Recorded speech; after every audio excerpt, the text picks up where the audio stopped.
नजरअंदाज कर दिया। और याद करिए इस सऊदी के साथ ट्रंप ने ऑलरेडी सिविल न्यूक्लियर डील तो ऑलमोस्ट एमओयू साइन हो गया, क्योंकि अमेरिका का एनर्जी सेक्रेटरी रियाद गया था, and remember I talk to you on that day कि ये आज हो गया। और यही चीजें धीरे धीरे फिर एटम बम में जाती है।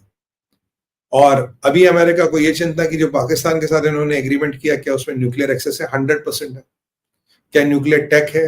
क्या पाकिस्तान इनको कुछ भी न्यूक्लियर अम्ब्रेला दे रहा और वहां सिपाही पाकिस्तान डिप्लॉय कर रहा है। तो अब ये जो F-35 है, मैंने एक प्रोग्राम किया था कल या परसों, F-35 में लॉन्ग रन में if you can have those tactical nuclear warheads, it becomes a very dangerous combination. अगर आपने वीडियो नहीं देखा तो देखिएगा, 2 दिन पहले का वीडियो आपको इसी चैनल पे मिलेगा, लाइव में होगा। तो जब ये सारी चीजें हो रही थी तो इजराइल एक बात तो समझ गया, कह रहा है यार ये मानेगा नहीं, इसको पैसे मिल गए। तो इजराइल ने बोल दिया ठीक है जी, अगर आप इनको F-35 देना चाहते हो अब दे दीजिए, हमें कोई आपत्ति नहीं। हाँ, अब मोहम्मद बिन सलमान क्या कह रहा है, F-35 मुझे किसके लिए चाहिए? मुझे जी ईरान से लड़ने के लिए चाहिए। पर जब यूनाइटेड कलर्स ऑफ बेनेटन की मीटिंग होती है रियाद में, पूरे 57 मुल्क होते, एक छोटा एक मोटा एक नाटा, एक गोरा एक काला, तब उसमें ईरान भी वहीं बैठा होता, तुर्किया भी वहीं बैठा होता। पर ये मेरा दुश्मन है, मुझे इसके लिए F-35 चाहिए। और ये भी हकीकत है कि मक्का को पेट्रियट मिसाइलों का प्रोटेक्शन मिला हुआ है कि होती कोई मिसाइल ना दाग दे, उसको अमेरिकन सोल्जर डिप्लॉय कर मेंटेन करे, ये भी एक हकीकत है। तो ये बड़ा कॉम्प्लेक्स रिलेशन है इन सब की, ऊपर से कुछ अंदर से कुछ और कहीं भी कुछ भी। एनीवे, तो वो कह रहा जी मुझे जो F-35 चाहिए ईरान के विरुद्ध चाहिए। अब ईरान और सऊदी में लगभग 1,500 मील का डिफरेंस है, तो भाई साहब आपको F-35 चाहिए क्यों?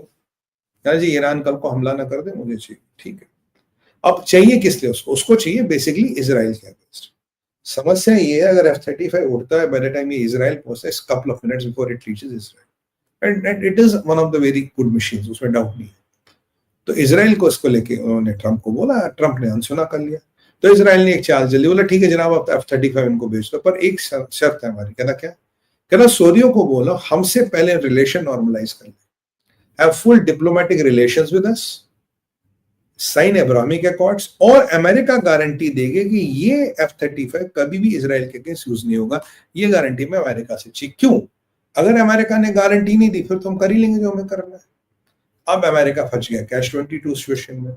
अमेरिका ने मोहम्मद बिन सलमान को कहा था देखो भाई ऐसा तुम ये अब्राहमिक अकॉर्ड कर लो, हम तुम्हारे साथ मिलिट्री डील साइन करने को तैयार, और मैं F-35 भी तुम्हें दे दूंगा। 48 F-35 मांगे मोहम्मद बिन सलमान ने, 2 squadron, more than slightly higher than 2 squadrons, तो ये मांगे मोहम्मद बिन सलमान ने। तो अब इजराइल ने अब मोहम्मद बिन सलमान को कैच-22 सिचुएशन में डाला, वहां हमास ने सीज फायर को रिजेक्ट कर लिया। यहाँ मोहम्मद बिन सलमान का पॉइंट है ठीक है जी मैं तो क्या अब्राहमिक अकॉर्ड्स पे साइन करने को तैयार हूं, पर ये मुझे बताओ कि पैलेस्टीनी स्टेट कहां बनेगा, इजराइल की सेना कब निकलेगी, और आगे गाजा की डेवलपमेंट कौन कौन करेगा। अब इजराइल ने बोल दिया मैं सेना निकालूंगा नहीं, हमास ने ये प्रपोजल रिजेक्ट कर दिया, और E1 प्रोजेक्ट के होते हुए कभी पैलेस्टीनी स्टेट बन नहीं सकता। तो इजराइल तो अब कल भी कहता है हम पैलेस्टीनी स्टेट को नहीं मानते, जबकि ये यूएन का रेजोल्यूशन कहता है कि हमास का डिसआर्ममेंट को लेके गोलमोल है, और फ्यूचर में कभी पैलेस्टीनी स्टेट का प्रावधान हो सकता है। तो वो इजराइल को माननी नहीं है, हमास को भी माननी नहीं है, क्योंकि अगर ये पैलेस्टीनी स्टेट का प्रावधान होता उसमें ट्रेड ऑफ है Hamas had to disarm itself, जो हमास मानने को तैयार नहीं। तो बड़ा इंटरेस्टिंग प्रकरण, तो इन्होंने गोटी घुमा ली, बोले ठीक है साहब आप ये गारंटी दे दो हमें। अब डोनाल्ड ट्रंप फंस गया कैच-22 सिचुएशन, मोहम्मद बिन सलमान फंस गए, करे तो करेगा अगर देना, और वैसे भी जब तक जहाज उन्हें मिलेगा कहीं महीने लगेंगे, कहीं साल लगेंगे, यानी कि कल जहाज मिल रहा है। और अगर ये जहाज इनके पास आते भारत के लिए भी अच्छी न्यूज है नहीं, क्योंकि ये कहीं ना कहीं ये टेक्नोलॉजी पाकिस्तान के पास टूट फूट के आ सकती है, ये टेक्नोलॉजी चाइना और रशिया के पास भी पहुंच सकती है F-35 की। क्या डोनाल्ड ट्रंप ये रिस्क लेने को तैयार है? क्योंकि टेक्नोलॉजी अल्टीमेटली चाइना के पास पहुंच जाएगी, सऊदियों से चाइना निकलवा लेगा, और कहीं ना कहीं उसका रशिया भी निकलवा दे, पाकिस्तान के पास पहुंच जाएगी। हो सकता है एक बार पाकिस्तान में F-35 डिप्लॉयड हो, जिन पे शायद पाकिस्तानी पायलट भी हो सकते हैं, सऊदी के पायलट भी हो सकते हैं, बिकॉज बोलेंगे हमारा तो मिलिट्री पैक्ट है इनके साथ, attack on them is attack on us, attack on us is attack on them. बोलेगा ठीक है पाकिस्तान ने बोला यार हमें तुम्हारे पायलट नहीं चाहिए, बस अपनी 10 जहाज यहाँ लगा दो, हमारे पायलट चला लेंगे। बोलोगे ट्रेनिंग कहां से होगी? अमेरिका करा देगा, सऊदी करा देगा, बहुत से कंट्री के पास F-35 करा देगा। तो ये भारत की सुरक्षा के लिए अच्छी नहीं। Then imagine a situation, you have F-35 there and your J-35 from China, ये मैं उन लोगों की तरह ना sir is not going to do anything, sir is not going to anything, they are not going to fight. नहीं देखिए, let's not be fool ourselves. I am not going to tell you this everything is hunky, अरे no they are not. ये उन लोगों को, ये जो third inning वाले बंदे, इनको जरा सोचना चाहिए बोल कह रहे हैं। कम से कम इस उम्र में अपनी रेप्यूट को तो बचाओ यार। देखिए, you can have a situation, you can have Pakistan access to F-35s somewhere down the line, and you can have a situation they will have also J-35s or an advanced Chinese version. अगर हम दोनों जहाजों को देखोगे, it makes a combatable force. So आपकी missile technology, आपकी air defences have to again recalibrate, you have to again upgrade yourself. और Islamic कंट्रियां आपस में कोलैबोरेट करी, जॉर्डन से, इजिप्ट से कार्गो प्लेन उतर रहे मालिक पाकिस्तान में। अब मैं आपको क्या बोलूं?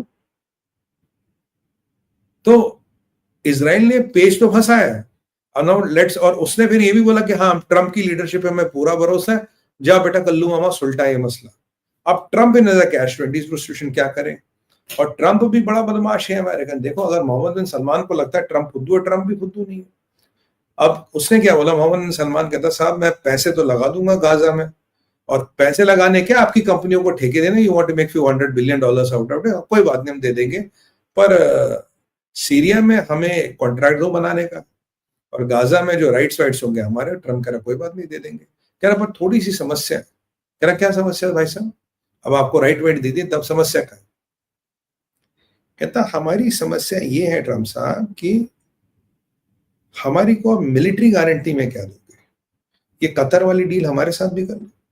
अब ये देखना कि ट्रम्प क्या कतर वाली डील करेगा या नहीं करेगा, क्योंकि मोहम्मद बिन सलमान तो बोलेगा कतर के साथ डील कर तो हमें कौन से कांटे लगे, हम तो आपसे बहुत व्यापार करते हैं, हमसे भी डील कर लो। और कहीं ना कहीं पाकिस्तान चाहेगा ये डील हो, क्योंकि फिर एक ट्राइलैटरल सा हो जाएगा, deal be 3 layer deal which helps Pakistan in the long run. तो मैं डायरेक्ट आपको बोलूंगा, ये नहीं बोलूंगा इस डील से कुछ नहीं होने वाला, ही नहीं होने वाला। और एक इंपॉर्टेंट पॉइंट था जिस स्किप माय माइंड, जैसे आएगा I will come back to that point, is a very very important point. ये था कि Mohammed bin Salman would put the money, but he will want some military guarantees in there. It does one important point which is skipping my mind. I'm sorry, it was just here, just skipped my mind. तो अब Trump is in a very tricky situation. वो करे तो करे क्या? उसे ये भी करना, उसे ये भी करना। इजराइल कह रहा आप है, आप हमें गारंटी दो जहाज हमारे अगेंस्ट यूज नहीं होगा। इसमें किल स्विच होता है, आप तो कभी भी किल स्विच बंद कर सकते हो। तो और अगर हमास इस रेजोल्यूशन को नहीं मानता, तो अगर रेजोल्यूशन पारित भी होगा, एक ट्रम्प का रेजोल्यूशन है, जब तक ट्रम्प रहेगा तब तक रेजोल्यूशन रहेगा, ट्रम्प गया रेजोल्यूशन गया। तो यहाँ एक बड़ी विचित्र परिस्थिति बन रही है। और it is one important point यार, I am sorry it's just skip my mind, कि मोहम्मद बिन सलमान ने एक और पॉइंट बोला था कि मुझे 35, हाँ, मोहम्मद बिन सलमान ने एक पॉइंट बोला था ट्रम्प, बोला भाई साहब ऐसा है, ये सब तो ठीक है, मुझसे बिलियंस ऑफ डॉलर, यहाँ ट्रिलियन लगा, यहाँ बिलियन लगा दूंगा, मेरे को 2 चीजें चाहिए। बोला क्या चीज चाहिए? कह रहा भाई साहब वेनेजुएला का तेल मार्केट में नहीं आना चाहिए, क्योंकि सबसे बड़े ऑयल रिजर्व्स अभी किसी के पास दुनिया में तो वेनेजुएला के पास है।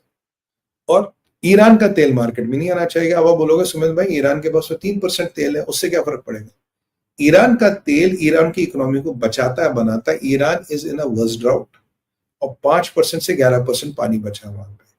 अगर इजराइल के लिए ईरान को ठोकना भी ठोक दो, अगर ईरान को इजराइल ठोकता तो एमबीएस इसका ठीक है ठोक दो, हमारा भी काम हो जाएगा।